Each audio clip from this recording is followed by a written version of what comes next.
Bonne nouvelle pour la rentrée académique 2022-2023, l'École supérieure d'administration, d'économie, de journalisme et des métiers de l'audiovisuel ESAE vous ouvre les portes de ses différents sites. À Gbedjomende, à Bomé-Calavi, à Kpakpa et même à Parakou, l'université ESAE vous offre des bons d'études et des demi-bourses dans toutes ses filières en licence 1, 2 et 3. Et pour les 100 premières inscriptions en master 1 et 2, bénéficiez des demi-bourses. Nouveau bachelier, vous avez au moins la mention assez bien. Inscrivez-vous vite à ESAE et bénéficiez d'un bon de 50 000 francs CFA. Étudiants, étudiantes et nouveaux bacheliers, payez 200 000 francs CFA en sciences de gestion, sciences économiques, sciences juridiques et en administration des affaires en licence 1, 2 et 3 et 500 000 francs CFA en master 1 et 2, 250 000 francs CFA en administration générale, administration des finances, journalisme et métiers de l'audiovisuel en licence 1, 2 et 3 et 600 000 francs CFA en master 1 et 2. Alors, inscrivez-vous vite et profitez des offres exceptionnelles mais également d'un enseignement de qualité à l'université d'excellence ESAE. Infoline 90 93 65 21 ou le 98 98 14 00. ESAE, l'excellence à un nom.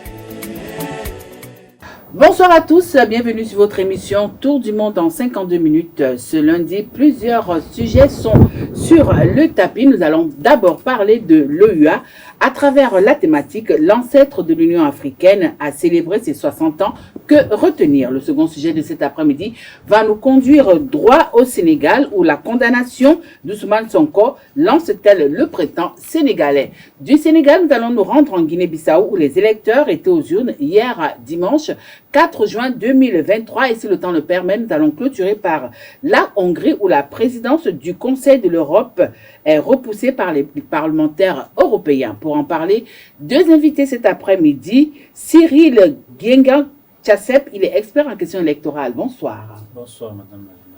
Également avec nous, Hamzat Abdoulaye, il est expert en relations internationales. Bonsoir. Bonsoir. Alors, le premier sujet de cet après-midi, c'est l'OUA. Alors, il y a 60 ans, l'OUA naissait. Certains ont vu une lueur d'espoir pour le continent africain, M. Tchassep.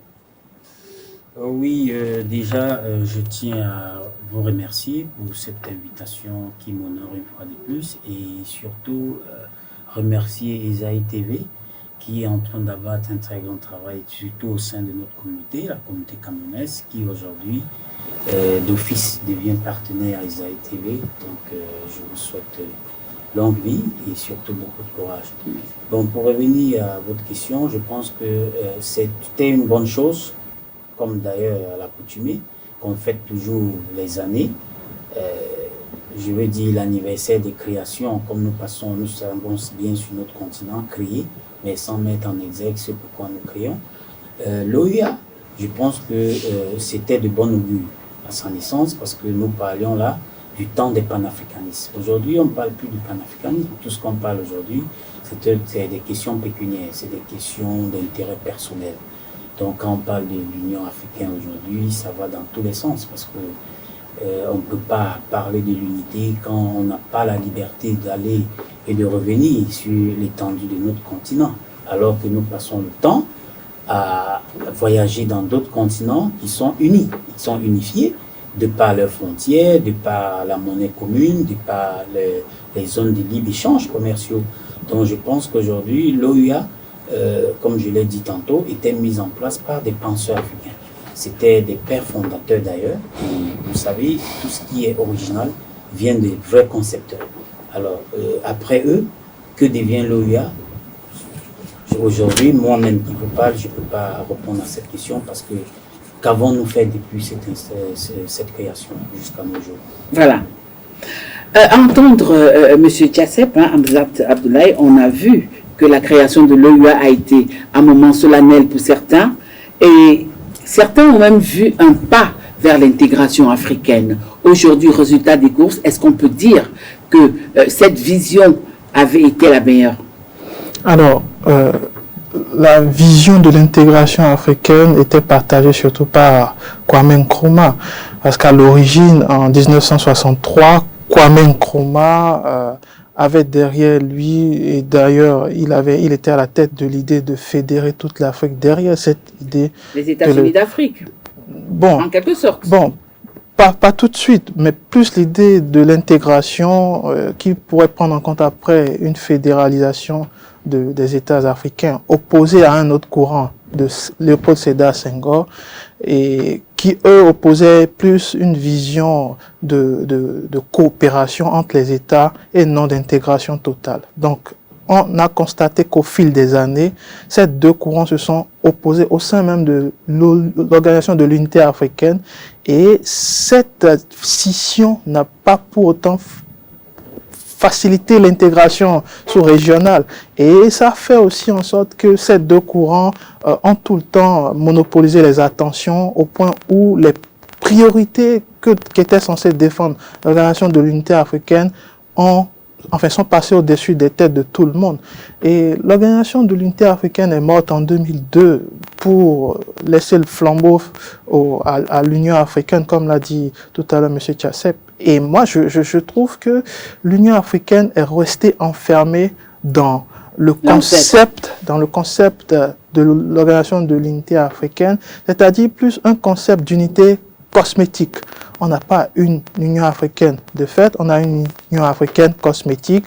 Sur le papier, l'Union africaine a un budget de 654 millions par an, ce qui est quand même très peu pour les besoins que nécessite l'Union africaine. Alors, à vous entendre à ce niveau aussi, vous voulez nous faire comprendre ce lundi après-midi que par rapport à cette caricature que vous venez de faire, on a juste déshabillé Saint-Paul, mais on n'a pas véritablement réussi à habiller Saint-Pierre. Exactement, pour nombre de ces facteurs que je peux énumérer. Je parle du budget, par exemple, qui est rikiki. Quand vous prenez un simple club de football, je ne sais pas, Real de Madrid, non, je vais prendre Barcelone, par exemple. C'est annuellement le double du budget de toute l'Union africaine. Donc, dans les concepts, imaginez un peu ce que ça fait. Deuxièmement, on dit 40% des États membres de l'Union africaine ne payent pas leurs cotisations. Donc, dites-vous que ça aussi, c'est un grave problème. Parce que nous avons toujours la politique de tendre la main. Exactement. Et j'allais d'ailleurs avancer ce point, 70% de l'aide financière ou du fonctionnement du budget de l'Union africaine dépend de l'extérieur. C'est vrai qu'aujourd'hui, 70% c'était en 2017, mais aujourd'hui c'est réduit à 58%. Et 58%, c'est énorme. Si on veut défendre nos intérêts, si on veut régler nos conflits à l'intérieur du continent, tendre la main à l'extérieur, ça va nous ralentir d'une façon ou d'une autre. Parce que entre l'action et le fait d'obtenir les sous pour faire l'action, ça prend du temps. Or, nous avons des urgences sur le continent africain. Et je finirai là-dessus en disant, dans les années à venir, une alternative pourrait naître. Je tiens à rappeler qu'on ne parle pas de l'Union africaine aujourd'hui. Bien sûr. C'est vrai, l'Union africaine est le résultat de la défunte Organisation de l'Unité africaine, mais je voudrais qu'on se penche beaucoup un peu sur l'OUA. Qu'est-ce qui a marché, qu'est-ce qui n'a pas marché et qu'est-ce qui nous a conduit à la création de l'Union africaine. Et ça, ce sera vers la fin de notre débat, donc je vais vous permettre de chuter. Donc, je finis en disant donc que c'est les mêmes causes qui produisent les mêmes effets. Et l'Organisation de l'Unité africaine a failli sur ces points, la question budgétaire, la question des finances, la question aussi d'une ligne directrice qui pourrait fédérer tous les États africains autour de la même idée. Et ça ne s'est pas fait. Le manque de leadership aussi, c'est très important. À l'époque, on avait Kwame Nkrumah, on avait Haïlé Sélassié, on avait Léopold Sédar Senghor. Mais avec le temps, il n'y a pas une affirmation de leadership sur le continent africain qui puisse traîner autour un courant unique. Et je pense vraiment que quand on n'a pas une personne, quand on n'a pas un leader autour de la question de l'unité africaine, on fragilise nos positions à l'extérieur. Le monde aujourd'hui est séquencé en union, en communion. Vous avez d'une part l'Union européenne, vous avez de l'autre côté... Par là, vous m'avez promis, je finis. Donc le monde est fédéré par des unions très fortes. Et l'Afrique, par son union, est très faible. L'Organisation de l'Unité africaine a été très faible et il faudrait peut-être qu'on pense à des solutions pragmatiques pour y remédier. Alors, justement, au cours de cette création, tout à l'heure, Hamzat a parlé de leaders, nous avons quand même eu 32 chefs d'État africains qui étaient des leaders lors de la création de l'Organisation de l'Unité africaine. Est-ce qu'en se rassemblant, M. Tchassep, ils ont trouvé le bon levier pour pouvoir s'entendre et ce levier a fini par donner la création de l'Union africaine. Est-ce que les idéaux étaient les mêmes? Quand on sait qu'un Kwame Nkrumah, lui, il avait déjà vu l'organisation de l'Union africaine plus loin et de l'autre côté, on parlait plutôt de coopération. Oui, je vais revenir là-dessus en disant une chose qui est sûre et certaine. Vous savez, déjà pourquoi je parlais des pères fondateurs et des panafricanistes avérés. Parce que c'était ceux qui pensaient encore et qui rêvaient d'une Afrique forte. Mais il faut aussi signifier une chose qui est très importante et très pertinente. Vous savez, on revenait là des années de dépendance. Beaucoup de nos États étaient jeunes, très jeunes parce qu'ils venaient à peine d'acquérir leurs indépendances. Alors, et vous savez bien dans quelles conditions les États africains, surtout dites francophones, surtout, ont accédé à l'indépendance. Donc, vous voyez que la mainmise était encore totale. Du coup, il faut savoir que jusqu'aujourd'hui, ce dont l'UA a hérité de l'OUA, c'est le fait que la mainmise sur ces organisations vienne justement du colonisateur. Et le colonisateur ne peut pas, en aucun cas, accepter qu'il y ait une fédération forte parce que, vous savez, chacun défend ses intérêts. Oui, M. Tchassé, vous, par exemple, vous êtes un expert en question électorale. Est-ce que nous allons continuer par accuser le colonisateur si nous-mêmes nous ne prenons pas les choses en main? Oui, ben, il faudrait que nous quittions dans nos micro-États.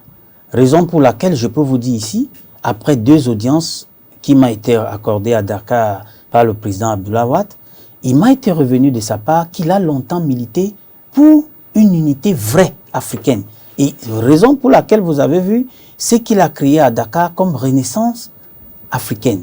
Et d'où il m'a parlé de la pyramide qu'il avait décidé de mettre en place pour qu'il n'y ait plus des chefs d'État africains, mais qu'il y ait des représentants de nos micro-États et qui sera chapeauté par un leadership tel que mon frère Hamzat l'a dit tout à l'heure, qui devait coiffer, et donc ces commissions devaient partir d'État en État pour instaurer la vraie démocratie dont nous parlons dans nos différents États. Donc vous comprenez que aujourd'hui nous ne pouvons pas être en train de parler tout le temps, soi-disant de l'occidentalisation dans nos affaires, tout en pensant que nous pouvons de nous-mêmes, surtout individuellement. D'ailleurs, vous avez suivi lors je crois, lors toujours des circonstances de l'OUA, au temps du président, le défunt Thomas Sankara, qui avait dit, nous on vous parle de dette.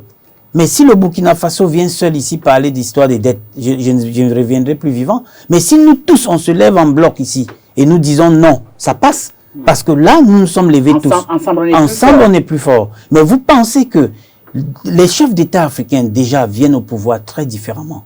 Il faut le noter, très différemment. On sait ceux qu'on a nommés et ceux qu'on a élus. Ça existe encore, sa dénomination? Ça, c'est clair, parce que je puisse vous dire en tant qu'observateur, en tant que quelqu'un de très averti et surtout de très avancé dans cette question électorale dans nos États africains, que quand vous regardez dans beaucoup de pays qui font des élections aujourd'hui et qui exigent l'arrivée de l'Union européenne, pourquoi? N'a-t-on pas des observateurs en Afrique? Pourquoi on exige l'Union européenne? Parce que... Pour la crédibilité. Non. Soi-disant. Mais vous savez, ce que je vais vous faire savoir, c'est que l'Union européenne, quand ils viennent en Afrique pour observer les élections, ils ont déjà leur rapport dans les valises avant d'atterrir. Et je puisse vous dire, avec des résultats. De toutes les façons, vous allez revenir sur ce plateau pour nous en dire un peu plus. Alors, le 25 mai, l'ancien président béninois Hubert Kutukumaga et le Ghanéen Kwame Nkrumah saluaient tous la création de l'Union africaine. L'un disait, avec l'Union, nous devons la réaliser sans les sacrifices de nos diverses souverainetés. Alors, quand on sait que tous autant que nous sommes jaloux de tout ce que nous pouvons avoir comme souveraineté, est-ce que ce n'était pas déjà un mort-né dans l'œuf? Absolument. La souveraineté africaine était une souveraineté de surface. C'est-à-dire, l'Afrique a hérité d'un contexte vraiment spécial.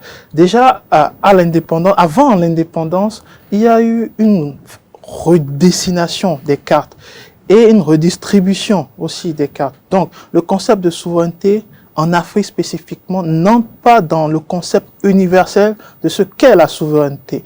Pourquoi? Je développe. L'Afrique, les États africains ont hérité de drapeaux, d'hymnes nationaux, de territoires, qui ne contrôle forcément pas. Le drapeau vert, jaune, rouge qui a traversé, je vais dire, pratiquement tous les États francophones, n'a pas une valeur au sens précis culturel africain. Les hymnes qui ont été composés, on en prend 2-3 personnes qui composent 1, 2, 3 textes, des personnes qui ayant vécu pratiquement toute leur vie en Occident, il faut le noter. C'est pas toujours, hein, c'est pas toujours. Non, Là, je suis pas d'accord avec vous. Non. Hein. Les composants des Mais hymnes, de façon générale, vous voulez dire. en 1960, généralement, ne sont pas des personnes qui sont culturellement, typiquement africains. Bon, Non, on pourrait... je peux vous dire cet après-midi que ceux qui ont composé l'hymne du Cameroun, par exemple, c'était des Camerounais qui étaient jamais allés en France. On pourrait nuancer. Qui étaient jamais allés en France. L'exception donc c'est pour ça que je dis, ne prenez pas, ne généralisez pas. Les exceptions confirment souvent les règles. Non. Mais on peut s'entendre là-dessus. Je parlais des hymnes, mais j'ajouterais aussi les États. Vous voyez la conception des États. Il y a un Nord, très souvent, qui est anti-Sud, et on sait très bien que certaines tribus ne s'entendaient pas bien avant la période de la colonisation, même un peu au début, enfin entre le 16e et le 17e siècle, il y a des tribus qui ne s'entendaient jamais, qui ont des lignes bien précises, mais on a mis tout ce monde ensemble au sein des mêmes territoires. Et ces mêmes tribus devraient former une seule unité. L'idée de l'État-nation qui est biaisé en Afrique, ça n'existe pas, l'État-nation en Afrique. Donc, mal parti dès le départ. Ensuite, on a imposé des chefs d'État à chaque État. Après l'attribution de cette indépendance négociée que d'autres disent, j'aurais préféré même le concept de l'indépendance arrachée à l'image des Algériens. Les anglo-saxons, par exemple. Comme les anglo-saxons ou comme les Algériens qui l'ont arraché à la France. Donc, ils ont attribué des chefs d'État à des États sans âme, en fait. Il n'y a pas d'État-nation en Afrique. Ces chefs d'État, oui, vous allez comprendre... Je vous écoute, et lorsque j'écoute M. Tchassep, oui. Je peux me tromper, chers internautes, chers téléspectateurs, mais j'ai comme l'impression que, pour vous, les pays francophones ne se sont pas véritablement battus pour accéder à l'indépendance, ou les pays anglo-saxons et les pays lusophones ont mouillé le maillot pour avoir accès à leur indépendance. Est-ce que vous voulez me dire que dès la création de l'OUA, c'est les francophones qui ont tout biaisé? Mais vous allez le comprendre, quand vous allez en Afrique de l'Est, on indexe les Africains de l'Ouest comme étant des vendus, comme étant ceux qui ont contribué à vendre le continent. Pourquoi? Les autres se sont battus pour arracher leur indépendance, mais les dirigeants, il faut le noter, c'est pas la population qui est responsable pour autant de tout ce désordre politique ou ce qui s'en est suivi, non. C'est les dirigeants qui ont été choisis, qui ont été instrumentalisés et qui ont plus ou moins négocié cette indépendance, mais indépendance cosmétique une nouvelle fois, parce que après 1960, jusque dans les années 90, l'indépendance n'était pas réelle. On a parlé d'ailleurs de néocolonisation parce que justement, le colon a mis en place des instruments dont devaient dépendre absolument les États. Et les chefs d'État ont été fragilisés parce que la population locale ne ressentait plus forcément le besoin de les consacrer comme étant leur leader. Et ça, pour consolider leur leadership, ils étaient obligés de faire recours à chaque fois à l'Occident. Et ça a traversé les époques. Alors, le constat est que à la fin des années 80, début des années 90, les États, à l'instar du Bénin, se sont posés pour redistribuer les cartes et bien entendu, c'est un autre process.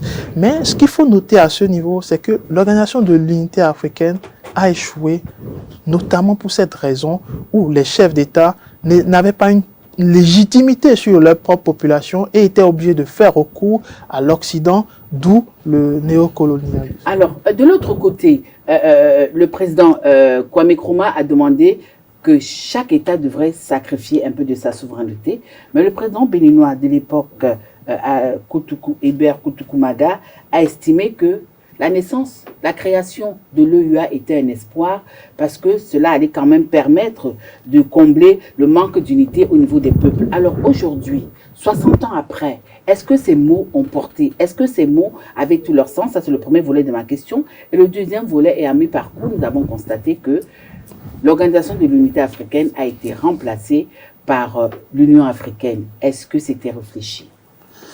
Bon, je dirais d'abord pour la première question, que le président Hubert Kutukumaga, comme je l'ai dit tantôt, c'était des hommes avertis. Comme je l'ai dit, c'était vraiment un espoir. Parce que l'Afrique est une famille, ne l'oubliez pas. Quand nous parlons aujourd'hui des frontières, de tout ce qui nous sépare, quand on parle aujourd'hui des pays anglophones, anglo-saxons, francophones et tout, l'Afrique n'avait pas de langue. Il faut d'abord qu'on commence par là. Tout a été importé à partir de l'ère de la colonisation. Donc, et l'Afrique s'est vue être subdivisée. Les mêmes familles appartenant au Togo se sont vues divisées à quelque part pour que d'autres viennent au Bénin, d'autres vont au Ghana, ainsi de suite. Ce qui fait que, au Nigeria. Donc, ce qui fait que l'Afrique perdait déjà là, à partir de cette subdivision-là, son âme. Et ça, on avait déjà des dispersions de mœurs. Et entre-temps, aujourd'hui, nous parlons même de la démocratisation. C'est quoi la démocratie? Est-ce que l'Afrique connaissait ce qu'on appelait démocratie? Mais nous avions déjà nos organisations, coutumiers et autres, qui géraient l'Afrique avant l'arrivée du colon. Alors, donc aujourd'hui, s'il faut dire que Kwame Nkrumah, avec sa vision, appuyée par celui de l'ancien président Hubert Kutukumaga, c'était, comme je dis, les hommes avertis. Et, en principe, c'était un grand espoir, parce que les familles séparées devaient se retrouver. Et se retrouver devait donc former ce que nous appelons l'union. Et autour de l'union devait être dégagée une force. Et cette force-là devait être quoi? Les retrouvailles. En termes d'abord de la culture, parce qu'aujourd'hui nous parlons beaucoup, mais nous ignorons ce qui est la base, le fondement, le fondamental de ce que nous vivons, c'est nos cultures. Quand vous perdez de cette culture, vous avez tout perdu. Alors, pour revenir sur votre second volet de question, l'Union africaine, est-ce que cela a apporté aujourd'hui? L'Union africaine, pour moi, tel que M. Hamza l'a dit tout à l'heure, c'est du fake. C'est du fake parce que aujourd'hui... C'est un peu fort, hein? Oui, c'est du fake parce que vous allez voir aujourd'hui, si vous vous rappelez, lors d'un récent sommet de l'Union africaine, on nous a brandi même le passeport. Si vous vous rappelez, on nous a brandi un passeport de l'Union africaine.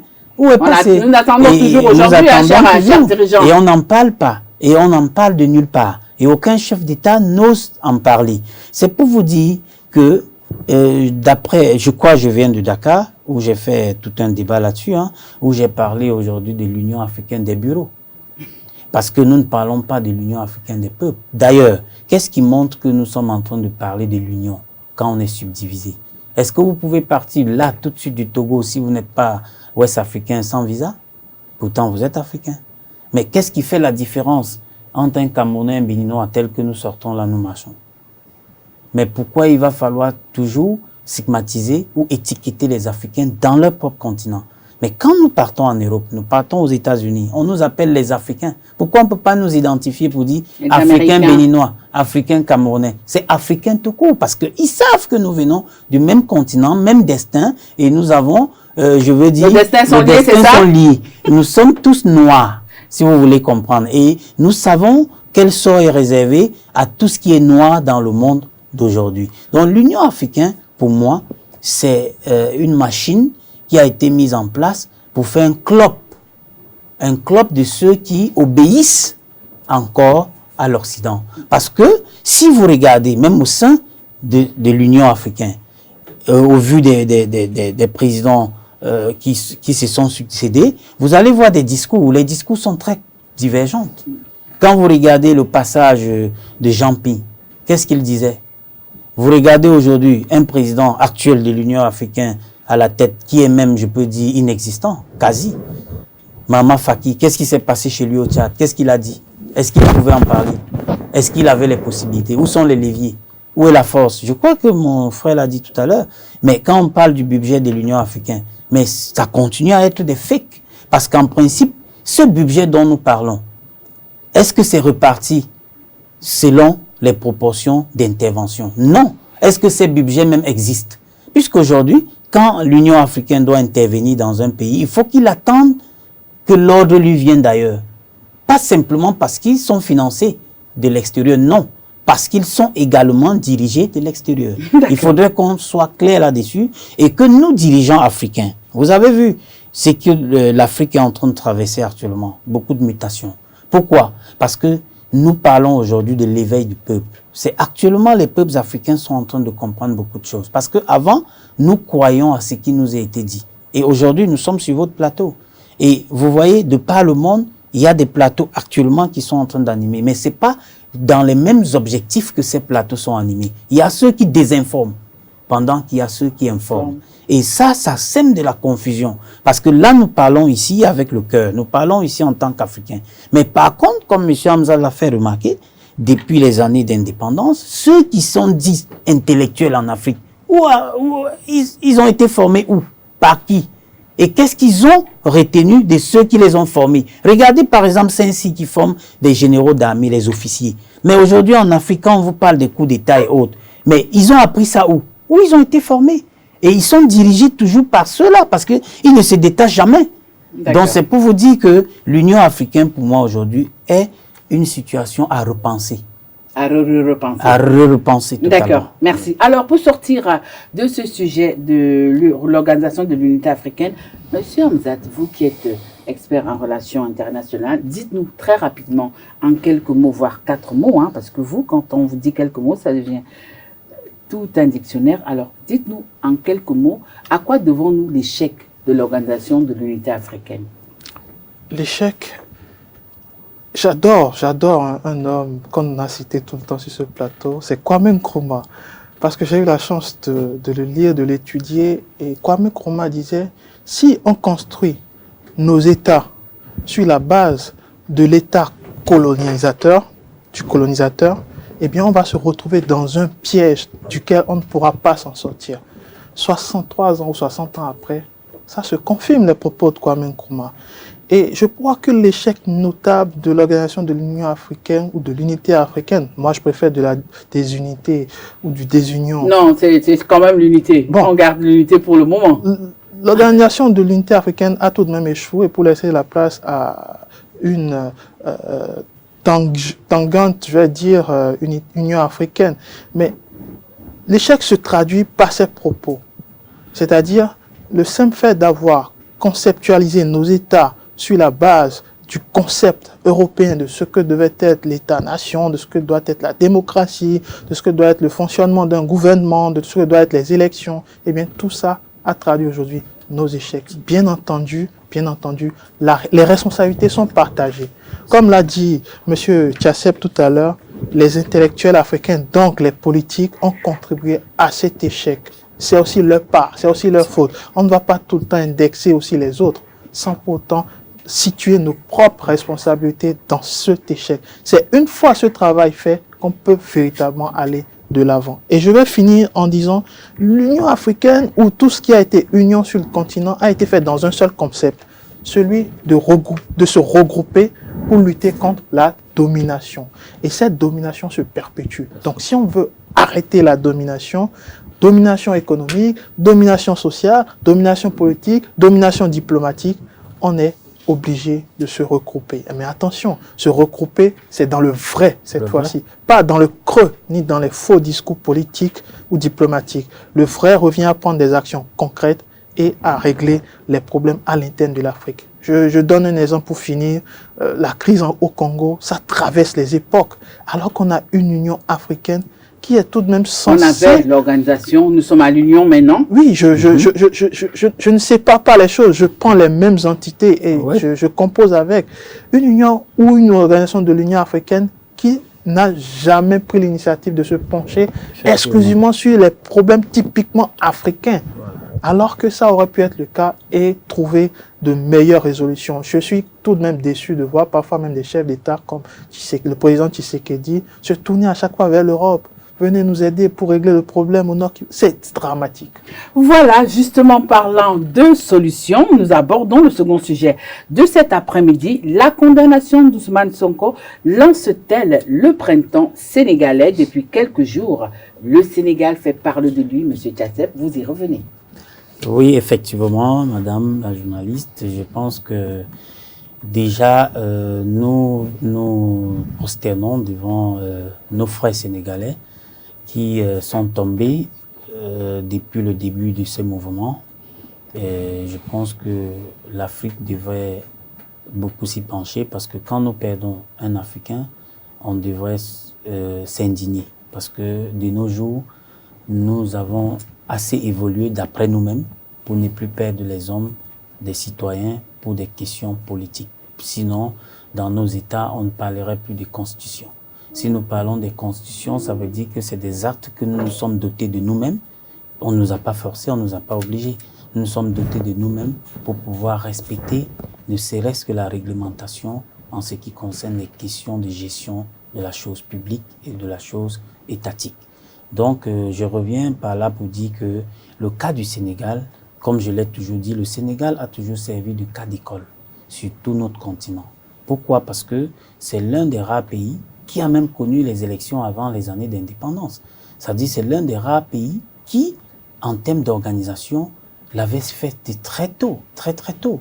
Et qui, ma foi, par la suite avec les Léopold Sédar Senghor, c'est bien vrai que c'était des éléments tapis dans l'ombre de l'Occident, mais qui avaient compris quand même qu'avant et après tout, ils étaient africains et qu'il fallait laisser quand même de leurs empreintes sur ce qu'ils ont trouvé et qui devait permettre au Sénégal d'avoir un socle sur lequel aujourd'hui s'appuie pour être parlé d'exemple, d'être cité comme exemple sur le continent africain. Donc, le cas présent au Sénégal, il ne s'agit pas forcément du procès, il ne s'agit pas de Y, il ne s'agit pas de la condamnation de Ousmane Sonko, mais il s'agit simplement ici aujourd'hui de ce que nous souffrons en Afrique. Nous souffrons de quoi en Afrique? C'est simplement de cette question de relativité en termes de confiance entre les dirigeants et les dirigés, la population que nous sommes.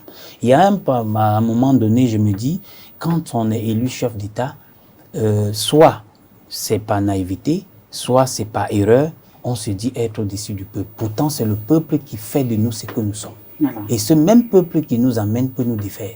Donc, si nos dirigeants peuvent se rendre compte un seul instant qu'on n'a pas intérêt à jouer avec le peuple, je pense que beaucoup de questions peuvent être réglées d'elles-mêmes. D'accord. Alors justement, tout à l'heure dans son intervention, M. Tchassep dit qu'aujourd'hui, il ne s'agit pas de faire un procès de X ou de Y ou de parler de la condamnation de X ou de Y, mais certains observateurs estiment que si nous sommes là aujourd'hui, c'est par rapport à la condamnation de l'opposant sénégalais et ils ont tout fait de dire que après le printemps burkinabé, place à présent au printemps sénégalais. Est-ce que vous êtes forcément d'avis? Non, je ne partage pas forcément ce thème de printemps. Vous savez, la révolution n'augure rien de très bon. Hein. Ça balaye tout sur son passage. On peut le dire, une révolution, ça corrige forcément des choses qui ne marchaient pas. Mais on ne peut pas solliciter une révolution d'une envergure d'un printemps au Sénégal. Aujourd'hui, ce serait quand même faire 7 bons en arrière, juste un seul pas en avant. Et le seul pas en avant, M. Tchassep a mis l'accent sur ça. Le Sénégal fait figure de bon état, de bon élève en matière de démocratie, en matière de respect des institutions. Ça s'est perpétué à travers le temps au Sénégal. Respect des institutions, respect de la loi surtout. Et ça, c'est ancré dans la tête de tous les Sénégalais. Mais aujourd'hui, ce qu'on constate, c'est les 7 bons en arrière auxquels M. Macky Sall est en train de faire référence en mettant un peu le pays sens dessus-dessous. C'est dramatique, ça n'a rien à voir. Je suis d'accord avec M. Tchassep, avec un procès quelconque. Ça a plus à voir avec l'avenir du Sénégal. Et je pense que quand on est chef d'État, on ne doit pas s'amuser avec l'avenir de son État. Sans quoi, vous allez avoir face à vous un peuple, et quand le peuple s'indigne, ça devient dramatique. Je rappelle l'indignez-vous, l'appel de l'indignez-vous de Stéphane Hessel qui demandait au peuple de s'indigner face à la domination, de s'indigner face à la corruption, de s'indigner à la mauvaise gouvernance. Et quand le peuple s'indigne, c'est parce qu'il y a quelque chose. Le peuple sénégalais aujourd'hui est indigné et c'est très important de le noter. Alors, je ne pense pas à une révolution, on n'en est pas du tout là. On a un problème institutionnel aujourd'hui et on a un nom. Macky Sall. On a un nom, Macky Sall, justement, en parlant de lui. On se rappelle qu'en 2011, il invitait les Sénégalais dans les rues lorsque Abdoulaye Wade a voulu d'un 3e mandat. 12 ans après, retour de la manivelle, monsieur l'observateur. Oui, bon, je dirais aussi quelque chose peut-être qui sûrement échappe beaucoup d'observateurs sur le continent, comme ailleurs d'ailleurs. C'est que justement, 11 ans, 12 ans on dirait aujourd'hui, le président Macky Sall s'indignait face à cette potentielle 3e mandat dont le président Abdoulaye Wade s'entêtait et qui finalement même est allé aux urnes. Mais je puisse vous dire quand même qu'il il y a quelque chose qui est en train de différencier cette période et celle d'aujourd'hui. Pourquoi? Parce que en 2011, je crois, quand le président Macky Sall justement venait, on parlait de l'opposition pacifique. On parlait de l'opposition pacifique parce que dans un État qui se dit justement démocratique, qui se dit exemplaire, ou du moins l'exemple du continent, c'est qu'on ne parle pas des hommes, on parle des institutions. Les institutions sont en fait les socles ou disons les leviers sur lesquels chaque citoyen doit s'appuyer pour savoir si son État est en marche ou pas. Puisque les institutions ne sont pas incarnées forcément par les hommes, mais c'est incarné par la loi, par les lois qui sont votées et votées par des hommes dignes, dans un État digne. Voilà pourquoi, à l'époque du président Abdoulaye Wade, malgré les marches et tout ce qui a été fait, la commission électorale, disons le ministère de l'Intérieur qui organise les élections au Sénégal, avait dit en son temps, constitutionnellement, le président Wade peut se présenter. Mais il revient au peuple sénégalais de le sanctionner dans les urnes. Ce qui avait été fait. Et si aujourd'hui, le cas Macky Sall se pose, et que d'aucuns ne veulent même pas qu'on puisse arriver aux urnes, ça voudra dire qu'il y a un problème. Et c'est quoi ce problème? Le seul problème aujourd'hui, c'est que si j'étais un conseiller au président Macky Sall, je dirais ce n'est pas parce qu'il veut faire forcément un troisième mandat qu'il y a des casses au Sénégal. C'est parce que les Sénégalais se disent à tout le temps, depuis son accession à la magistrature suprême, quand il s'agit des élections, il a toujours cette routine-là d'éliminer des potentiels candidats. Alors, c'est là où beaucoup de personnes se posent la question de savoir. Et si, effectivement, ceux-là étaient compétitifs, est-ce qu'on en arriverait là? Donc, je pense que pour les observateurs africains, pour des institutions africaines qui ont encore le souci du continent et qui peuvent aujourd'hui apporter leur contribution au Sénégal, c'est tout simplement de demander au président Macky Sall de pouvoir revoir dans quelles conditions réintégrer l'opposant Ousmane Sonko pour permettre au Sénégal d'abord de retrouver sa stabilité et de respecter, comme ils l'ont toujours fait, les institutions et pouvoir repartir sur les nouvelles bases parce que, si je ne me trompe pas, à l'heure actuelle, un dialogue est lancé.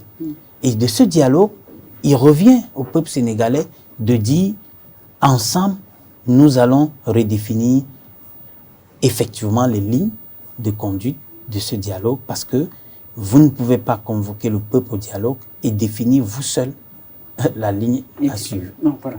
Alors, on se rappelle qu'on a vu le ministre du Tourisme dans une sortie médiatique dénoncer des étrangers parmi les manifestants. Alors, tout porte à croire que la jeunesse sénégalaise n'est pas prête ou la jeunesse sénégalaise n'est pas assez mature pour prendre les rênes de telles manifestations, M. Hamzat. C'est des prétextes politiques, on doit s'entendre sur ces principes, hein, parce que un ministre d'État enfin pas un ministre d'État, mais un ministre du gouvernement qui fait de tels propos pendant un drame social, c'est vraiment, c'est inquiétant. Pour moi, ça relève vraiment d'une inquiétude.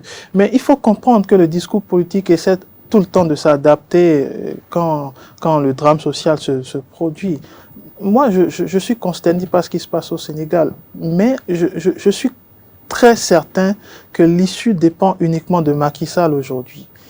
L'issue de cette crise dépend de Macky Sall. C'est vrai, les déboires de justice d'Ousmane Sonko vont peut-être le condamner à ne pas se présenter aux élections, mais c'est du rôle aussi de l'opposition aujourd'hui de trouver un plan B.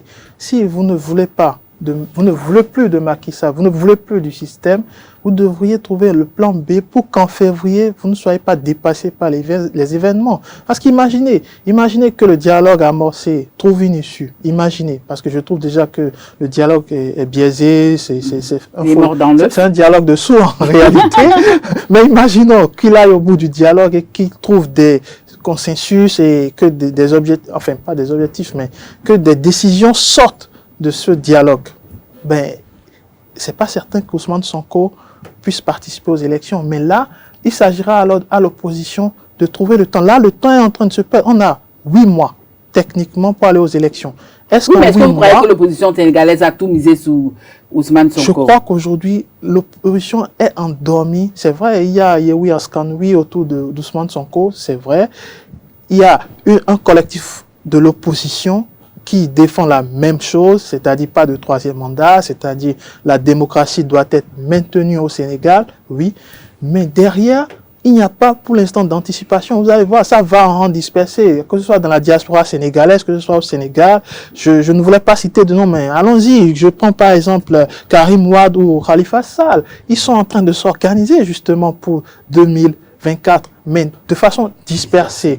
Oui, ils ne veulent pas que Macky Sall revienne, ça, tout le monde s'entend sur ça, mais il n'y a pas une organisation de l'opposition qui fera en sorte qu'ils aillent en un seul rang, en ayant un seul leader pour changer la donne. Donc je m'inquiète un peu de la finalité. Est-ce que la fin ne va pas réserver finalement, politiquement bien entendu, un Macky Sall encore plus fort, même s'il ne se présente pas, est-ce que ça ne lui donnera pas le lead ou le temps de s'organiser pour trouver un dauphin?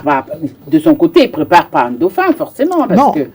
vous savez, la politique, c'est un art qui est très, très complexe. Il n'a pas fait d'affirmation. Mais dans le silence, on dit souvent en politique, le silence parle beaucoup plus même que la parole.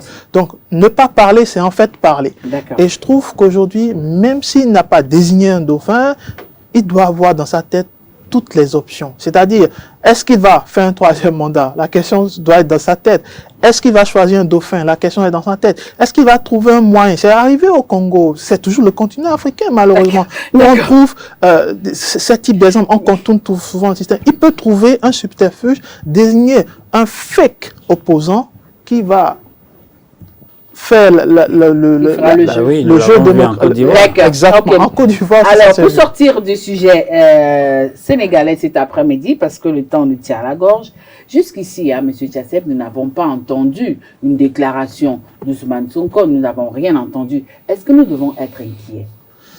Bon, moi, parler d'inquiétude, chez moi qui, bien sûr, reviens du Sénégal, je pense que déjà, ce qui se passe, le peuple sénégalais l'a toujours vécu, hein, il faut le dire, parce que d'aucuns pensent que peut-être c'est du nouveau. C'est pas du nouveau. C'est du réchauffé, c'est du réchauffé. Parce que je le dis pourquoi? Parce que j'y étais pendant que Macky Sall venait combattre Abdoulaye Wade. Et aujourd'hui, Ousmane Sonko à son tour sort. Et ce qui est dommage aujourd'hui, c'est que il y a une situation qui a attiré l'attention de plus d'une personne. C'est que le procès d'Ousmane Sonko vient justement tomber à une période très sensible, premièrement. Et deuxièmement, ce procès n'est pas un procès politique. Il faut le relever. Ça, c'est naturel. Mais qui a déjà pris une coloration politique. Et moi, je pourrais dire aussi, avant qu'on ne sorte de ce sujet, c'est que aujourd'hui, qu'on le veuille ou pas, le président Macky Sall a fait du grand boulot au Sénégal.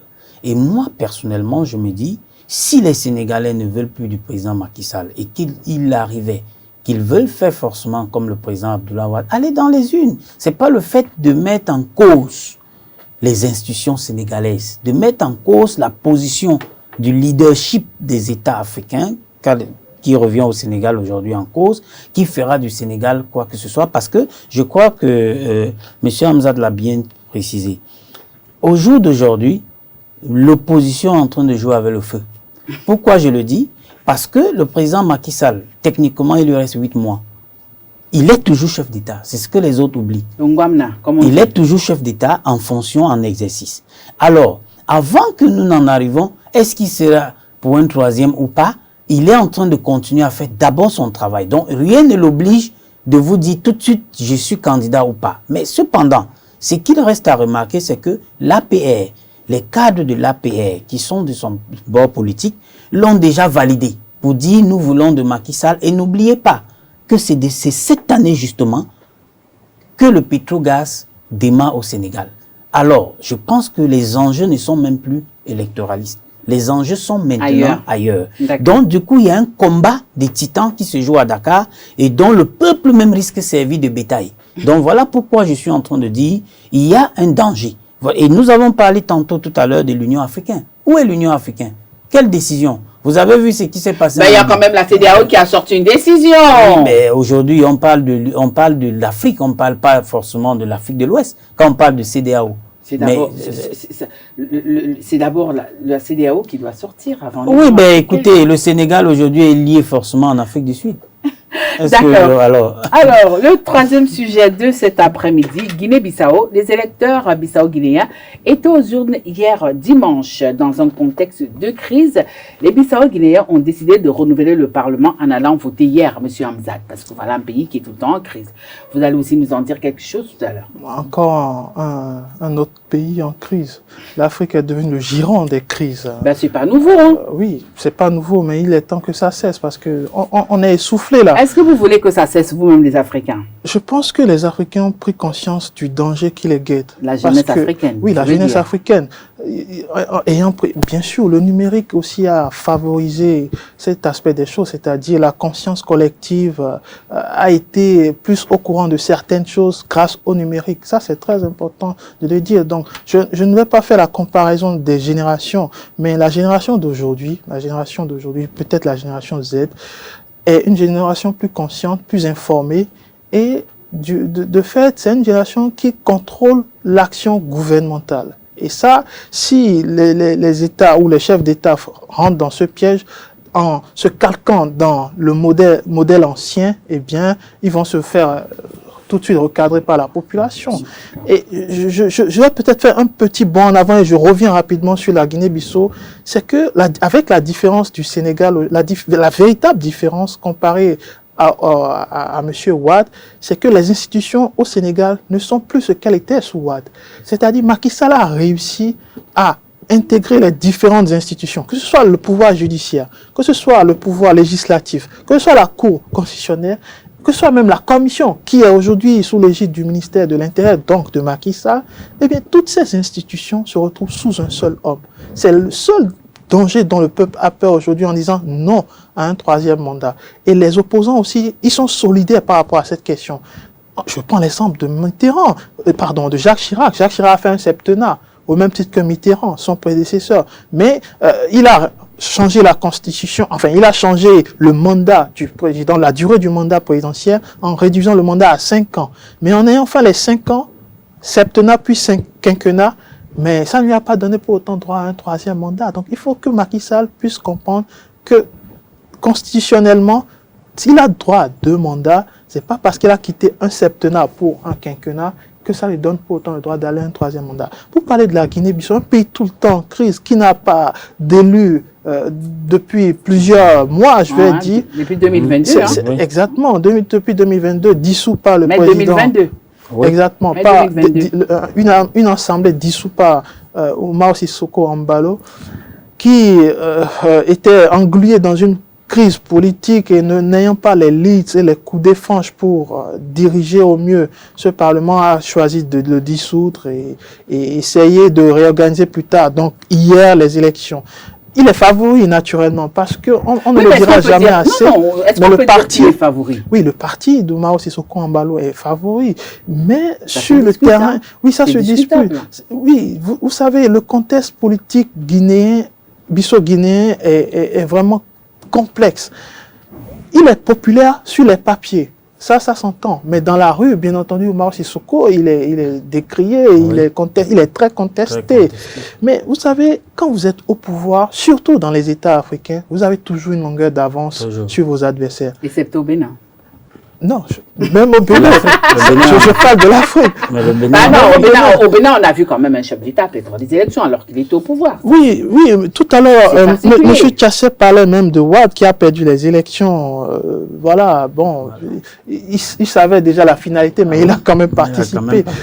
Mais je crois que, généralement, quand vous détenez le pouvoir, c'est d'ailleurs un principe politique basique en sciences politiques, Machiavel, qui dit quand vous tenez le pouvoir, c'est difficile de le perdre quand vous mettez tous vos girons en place pour vous reconduire. Donc, ça, c'est un principe en Afrique qui perdure. J'espère que la véritable alternance va naître. Je ne pense pas que cette élection va donner quelconque espoir aux Bissau-Guinéens parce que les Bissau-Guinéens rêvent véritablement d'alternance et d'une démocratie qui est impartiale. C'est un pays que vous connaissez très bien parce que vous avez le temps, le temps de vous rendre là-bas pour des questions électorales. Pourquoi le jeu politique en Guinée-Bissau est si compliqué? Monsieur Hamzat l'a dit tout à l'heure. Oui, vous devez d'abord chercher à connaître d'où vient la Guinée-Bissau. La Guinée-Bissau, pour nous en Afrique, c'était un carter. Et comme je vous l'ai dit tantôt, à chaque fois que les gens ont des intérêts ailleurs, il faut savoir qu'à l'intérieur, c'est pas possible, surtout à partir de la non-stabilité qui règne. Parce que la Guinée-Bissau a été toujours une plaque tournante dont ceux qui en bénéficient n'ont jamais voulu une stabilité. Des raisons pour lesquelles je salue cette élection législative qui s'est tenue hier. Pourquoi? Parce que, comme nous le disons tantôt, pour chaque dirigeant qui veut faire avancer les choses dans son État, il devrait aussi en quelque sorte contrôler quand même le Parlement. Parce que si vous venez et vous pensez faire passer des idées et que vous avez en face de vous, dans un Parlement, des personnes qui ne sont pas avec vous, je pense qu'il y a beaucoup de choses qui ne peuvent pas bouger. Donc le président Sissoko avait dissous le Parlement parce qu'effectivement, il ne s'y retrouvait pas.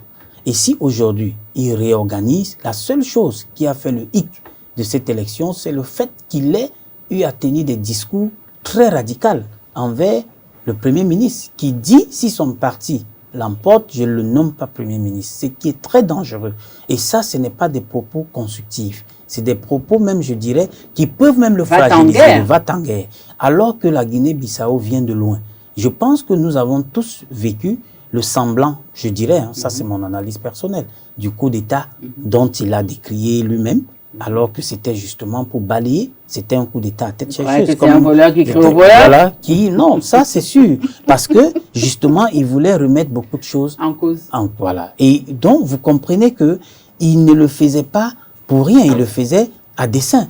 Et nous débouchons aujourd'hui sur une élection. C'est une élection. Si cette élection aujourd'hui s'avère crédible, je pense que lui-même, en tant que chef d'État, il saura si le peuple bissau-guinéen est avec lui ou pas. Ça, c'est la première leçon qu'on tirera de ces élections. Mais sinon, je pense que pour tout État qui respecte le calendrier électoral, il va dans le sens de la démocratie. Je pense que c'est ce qui est demandé sur notre continent, que nous respectons nos calendriers électoraux et que nous fassions des élections crédibles, libres et transparentes. Je crois que ça, c'est des principes que nous tous nous recherchons.